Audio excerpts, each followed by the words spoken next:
Today is July 13th, 2023. I am JoAnn Almonte with the Samuel Proctor Oral History Program at the Elaine Legacy Center. Today I will be conducting an oral history with Avery Goodman. Now, before we begin, can you start by telling us your name and how it's spelled, please? My name is Elijah Jones, spelled E-L-I-J-A-H. Last name Jones, J-O-N-E-S. Perfect. Now, can you start now actually getting into things? Could you tell us where and when you were born? I was born in Helena, Arkansas, March 12th, 1977. All right, and what was your childhood like? What were your parents doing? What did you do as a child, essentially? Well, my mom had me young. She was 16. She didn't work, but my great-grandmother raised my mom. And she owned farmland in East County, Arkansas. And basic childhood,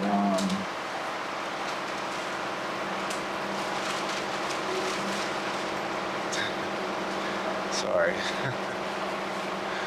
Basic childhood, said I worked with my uncles. They did a lot of farm work.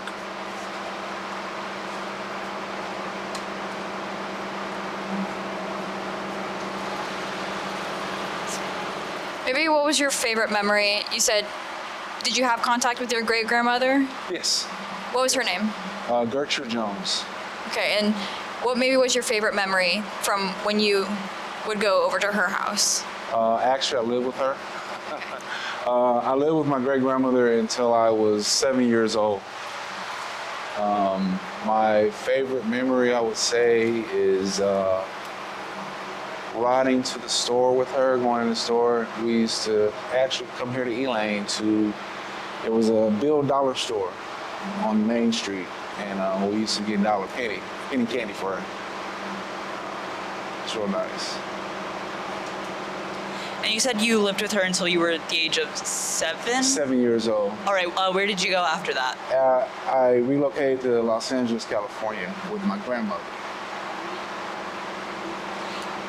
And comparing Arkansas to Los Angeles, that's a big jump. Why did you return? Major difference. I was young at the time. It was pure excitement in big city. Lots of more cars. Not seeing tractors every day was interesting. Not seeing farm animals. Like I said, I came back here to visit every year after that until 1992. We had family reunions here, so I came back to visit. It's a big difference. And when did you end up moving back? When did you come here again? I moved back in 2007. 2007, I moved back. Was there any reasoning behind your move back? I had 2 children at that time, and I wanted them to be closer to my mom. My mom was still here in Arkansas. She didn't come to California with me. Because California, I was living with my grandmother. That's where I was raised. Went to school, graduated school. And can you remind us of your mother's name again? My mother's name is Louise Jones. My great-grandmother was Gertrude Jones. And then what was your grandmother's name? Emma Jones. Emma? Okay. You said your great-grandma Gertrude, she owned farmland in Arkansas, right? Or at least she worked it? She owned the land. Yes. All right. What was that experience like? Were there a lot of black land ownership in Arkansas when you were growing up? Did you see that a lot? A lot of black ownership. especially where we were at. There were several families that owned land at that time, and my great-grandmother actually purchased land from other landowners to gain acres of land that we had. And when you moved back in 2007, did you inherit that land? In a sense, I still have several uncles, great uncles actually, my great grandmother's children that are farming the land currently. And the land actually was willed to the family as heir property, so it couldn't be sold, it had to be lived on or tilled. You said that your great uncles work the land still. Do they still retain ownership as well? Yes. Okay. And then, so you left around 1984 and came back around 2007 to live here. Again, what was maybe the biggest change that you saw in regards to land ownership?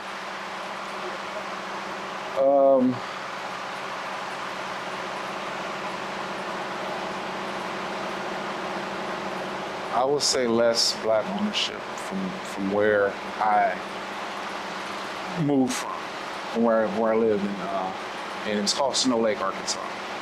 Snow Lake, that's what it's called. It's in Desha County. Less black ownership there. And going back, what's grown on your great uncles and what was your great grandmother's farm? I'm sorry? What did you guys grow on the farm? Oh, we grew corn, rice, cotton, soybeans, and milo. It's a form of wheat. And was that sold to, I know we talked earlier in the lecture about how a lot of rice here is now sold to like large corporations. Where's the product being sold now? It was sent to the granary, I think it's Garrison Granary in Helena. Currently they're only forming soybeans, and that's where we take it to also. All right. On that same similar thread, is a lot of the farming now around where you live done by people, or is it done by more so mechanized farming and corporations? Also mechanized farming corporations. And how has that affected the community in general?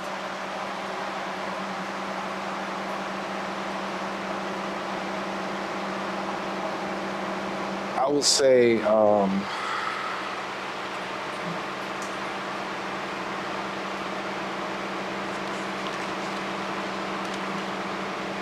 not as much of a, how would I put it,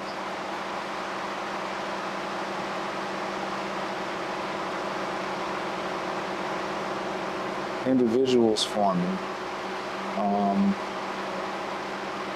There's big companies that took over portions of the land that we had, or near us, around us actually. We have land there in Snow Lake, also in Lakeview, Arkansas. And like you said, it's not so much of, sorry.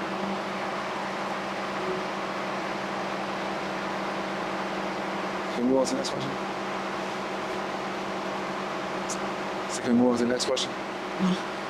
I was wondering how the mechanized and corporate farming has affected the community.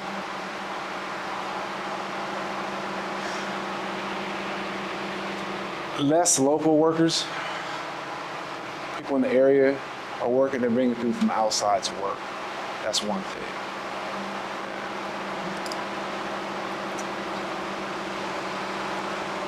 Hi, my name is Krystin Anderson. I'm also with the Samuel Proctor Oral History Program. You mentioned your family from Snow Lake, which is about 35 miles south of here, if I'm correct.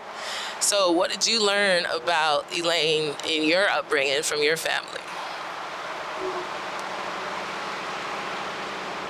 There wasn't much discussion. My learning of it came later. actually from the Delta Culture Center here in Helton, Arkansas. I wasn't taught it in school. You know, everyone knew about Tulsa, Oklahoma. I'm from here, and it's sad to say that I didn't know about it. All right, you came from a family of farmers, people who worked on the land. What do you do now? Currently, I'm not working. I more so.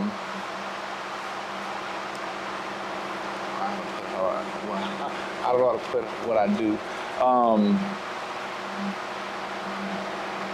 I assist a lot of my family, my mom, several of my uncles with transportation errands being ran, things like that. I actually came back to help with the family, farming. I'm slowly learning what they're doing and how they're doing it. And I want to take that in and give it out to my future generation.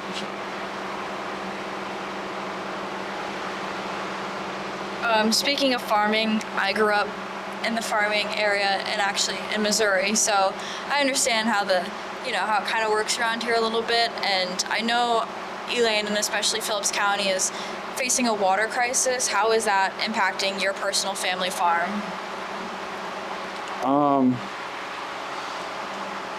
We have flooding issues. We had to put in a personal well down in Snow Lake. The water issue that's happening, there's a lot of flood zones. Lakeview, we have land in Lakeview also, and the issue there is lack of water. You may wake up at 2 o'clock in the morning, go to the restroom, and your power's off. I mean, your water's off. I'm sorry, not power. Your water's off. Your water will be off for several hours. No notice of it being off. One point in time, the pump went out, and the water was off for several weeks. Until they got the funding to get it fixed. And they had to bring in outside sources to water crops and things like that. And when did this water issue really start? The water issue's been in existence, I want to say probably close to early 2003. It's been going on for quite some time. I don't know if you guys coming into town, you see the water tower, the age of it, the way it looks. You can see it's been neglected.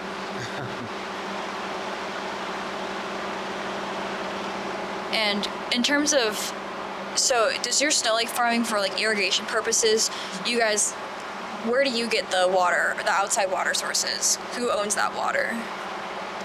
I'm not familiar with who owns the water, who's brought in. And then, to the best of your knowledge, we were told that, they like to spray, like they like to basically put the pesticides all on the soybeans. That's how you make things grow. That's how you get the bugs away. To your knowledge, does that run into like local water sources? I would say so, because it's in the ground. There's no other choice for it to go.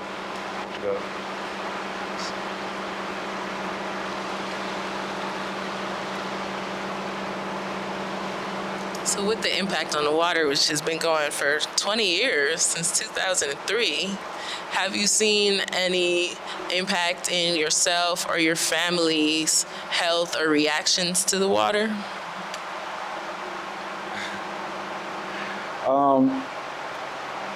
We've been on like a permanent boil order for quite some time. That's stayed on our water bill, boil your water. And that's since I came back in 2007, that's how it's been.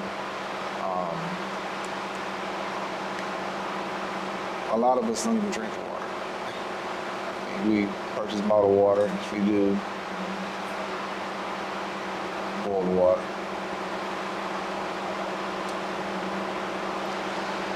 How about interactions in the water? Do you know how to swim? Do you swim often? And where do you go around here? I know how to swim. I don't swim in this area. I haven't. Only because there isn't a place locally that we can swim. I mean, like nothing. There is a privately owned pool that's right behind us. That's not, we don't have access to. Blacks, from what I've heard. I haven't attempted to swim in the pool. But we haven't had, I've known people not to have access to it. There's a pool in Helena, Arkansas, that a lot of the kids go to. A lot of people go to.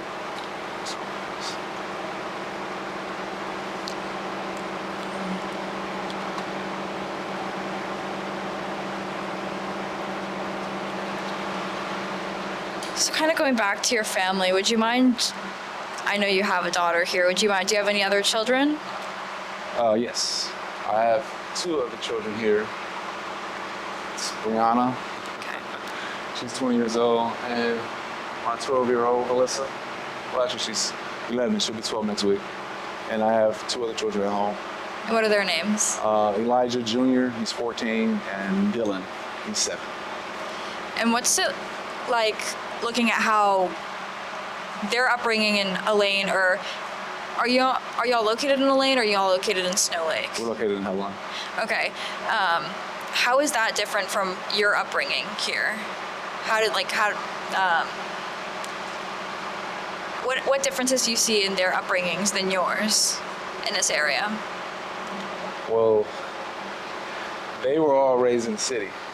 Oh. So, Las Vegas, correct? Las Vegas. Well, some Las Vegas. So it's a big difference for them. It was kind of a culture shock of coming back. They were excited about the animals, seeing animals, pigs, horses, riding horses, things like that.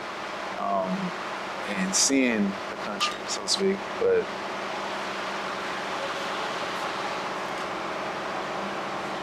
you mentioned that your children, they were raised in Las Vegas, but you guys currently live here. In terms of schooling, what do you do for them? my wife homeschools my children. She was a teacher in Las Vegas for 3 years, and didn't like the school system. So we had to unlearn our children and teach them ourselves. And in terms of schooling, do you know if more residents in Elaine are homeschooling their children, or where do they send them? If you know, where do they end up sending them? I'm not sure if any are homeschooled in this area, but they're shipped, I should say shipped, transported to Marble, Arkansas. I don't think, some go to Barton, which is a Walnut Corner.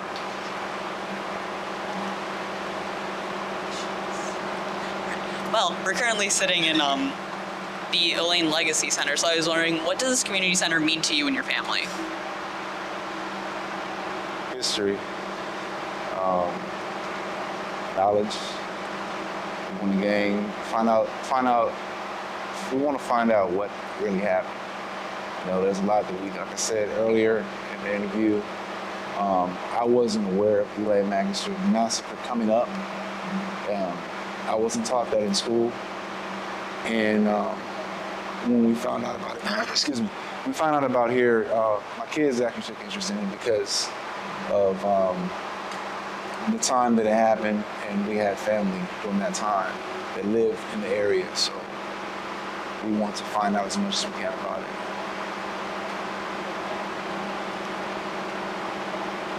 You said you had family that was here at the time of the Elaine massacre, correct? But you haven't heard that any of that growing up. Do you try to? Sorry, go ahead. I was gonna say, do you try to engage your children with learning about the massacre that happened? Absolutely. Like I said, my great-grandfather was born in 1901, and so he was about 18, 19 when it happened. I'm not sure exactly if he was directly affected, but he was surrounded around it. So I'm pretty sure that they experienced something. And I have a lot of family on my father's side also that possibly involved.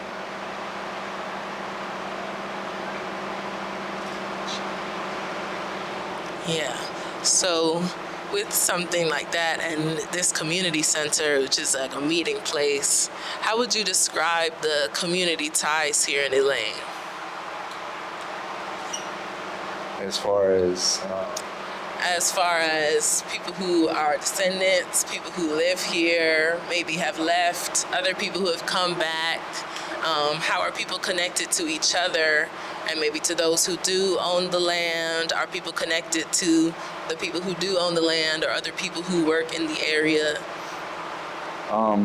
Family. A lot of people are related. Said earlier.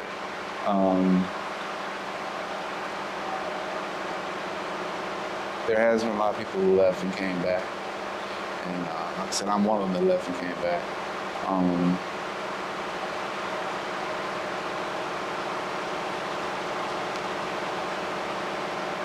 As far as the community ties,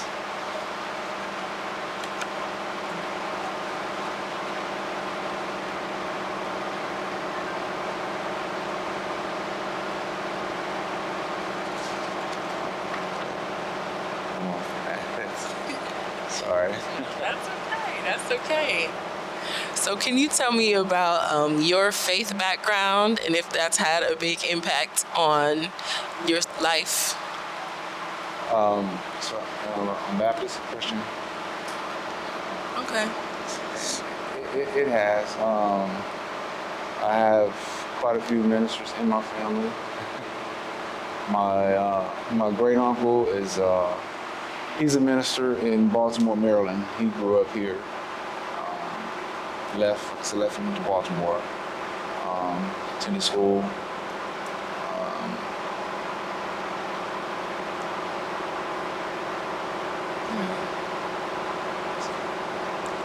Gotcha. And do you go to First Baptist here in the area? Actually, I don't. We kind of study on our own right now. There's not a lot of, I would say, local interaction with church. We don't actually have a church home right now. We skip around from church to church. Can you tell us more about that? How come you don't have a church home, and what are you looking for in a church? It's hard to say what I'm looking for. I was told by my great-grandmother, read the Bible for yourself and understand it for yourself first. And there was a minister locally who, the church I attended, he actually relocated to Little Rock and he moved his church up here, New Hope. He was kind of in my age group, so that was kind of, worked better for me, I guess.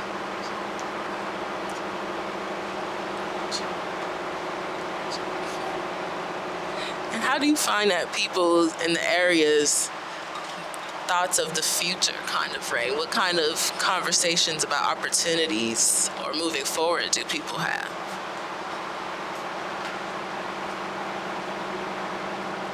It's a mixture. I mean, some feel that since we're so far down here, that we get lost in the system, right? So to speak, lost in the system, so to speak.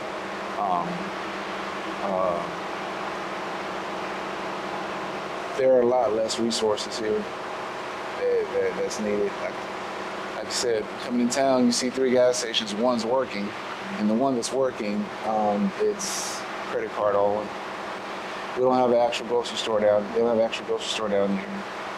People have to travel 25 miles to a grocery store. And that's what it's at. And as far as I feel there's potential here if we were to, bring more here. Bring more here. Our local news is given to us from Memphis, not from Little Rock, which is our state capital. And everything that happens, it trickles down slowly. You know, programs, events that occur, we don't hear about it till later on, which is sad. And you mentioned you feel this place has potential. What does that potential look like to you and other Elaine residents?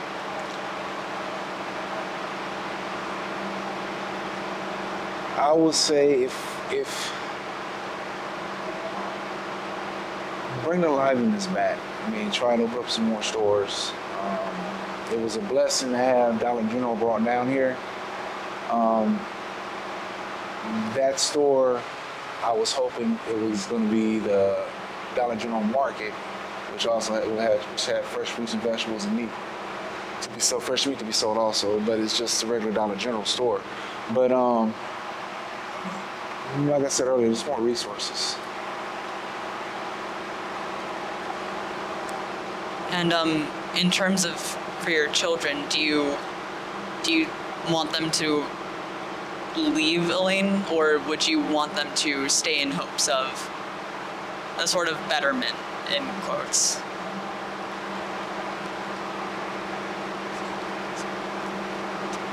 I would say Elaine needs help, and I want to give it what we can give it.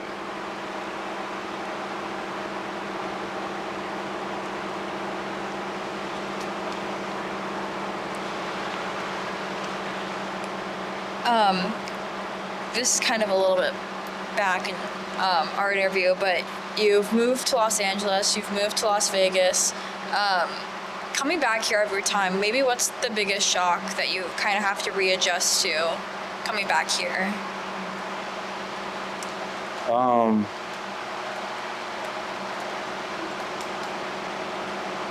Less and less stores. Yeah, like I said, access to things. You have to travel an hour and a half. Medical resources. I mean, for example, my daughter's pregnant right now. Our local hospital closed their birthing center, so we have to either go across the bridge to Clarksdale or to Forest City, Arkansas, which is 45 minutes away. And that's something that's bad. My mom sees a lot of different specialists. Like, we may have some specialists that come in locally maybe once a month. Others, we have to travel an hour and a half to see a good doctor. That's really bad. That's really bad. And then, like I said, coming back each time, you see less and less. You know, businesses leaving, people leaving. At one point in time, Helena had about 30,000 people. Looking at before my time, looking at the past and how Helena was, you know, it was a lot of nice stores and things to do. It's not that anymore. So what do your local leaders and government officials say about the decay and the loss of resources and access?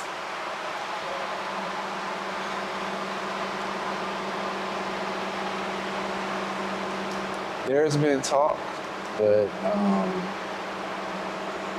not a lot has been done. UAMS, which is the main hospital in Little Rock, they opened a center down here to bring in a few more doctors. That's what I said. Some specialists come in once a month. Our previous mayor in Helena, West Helena, previous mayor to the current one, brought in Dollar Tree, which is a nice add to the city, giving people something different. But as far as other resources, I haven't seen much. Especially in Elaine, like I said, we're kind of like at the end of the world. everything comes to us last, if it even gets here. Yeah, why do you in the community think that is, that there's kind of a lack of resources here?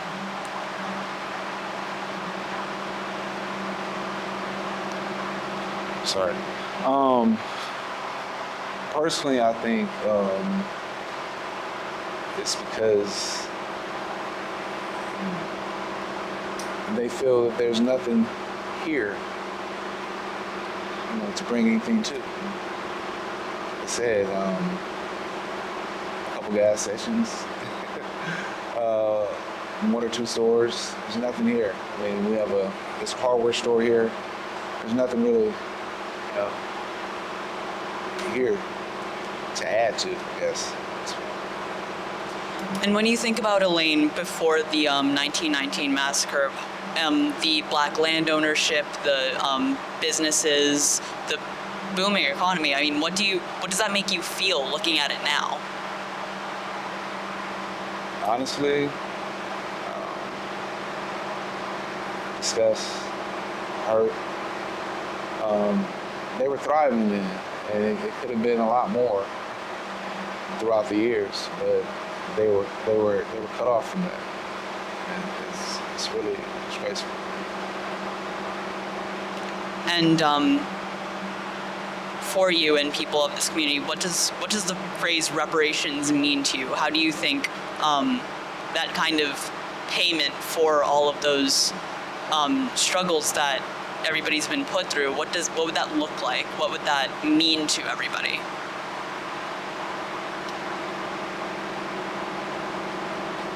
A brighter future.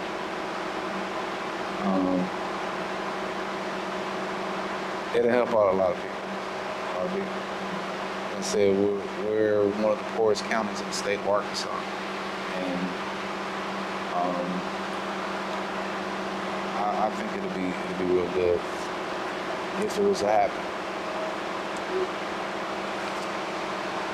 So if there was one tangible thing that the state of Arkansas could provide the community with here to make a big change, what would you say that the thing that would cause the biggest change would be? Medical resources. Medical.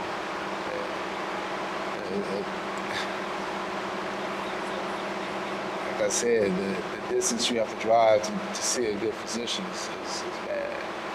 You have to travel, like I said, an hour and a half to get to a doctor. We have our local hospital, but not what some people require. So I think medical will be real good.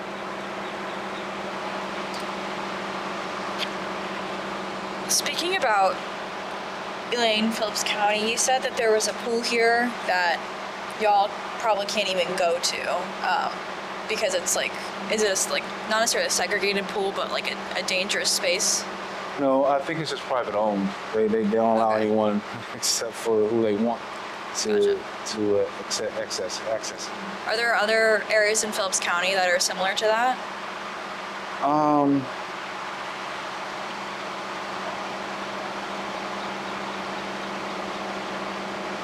Not that I've came across. I'm not sure about the local country club, but it's possible. I don't know for a fact.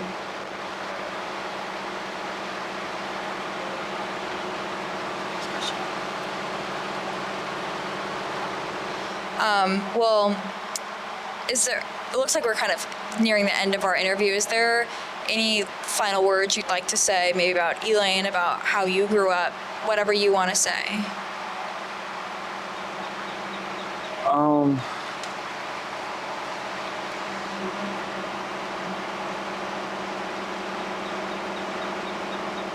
Basically, I would just like to see a better Elaine. Just, if we can get some assistance to help the area thrive, then that'll be great. If it's reparations, that's even better. If it's local government assistance, that's great too. But yeah.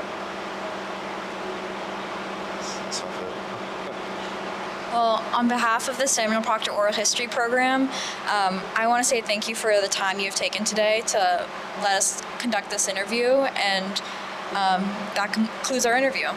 Okay, thank you Thank for the you. opportunity.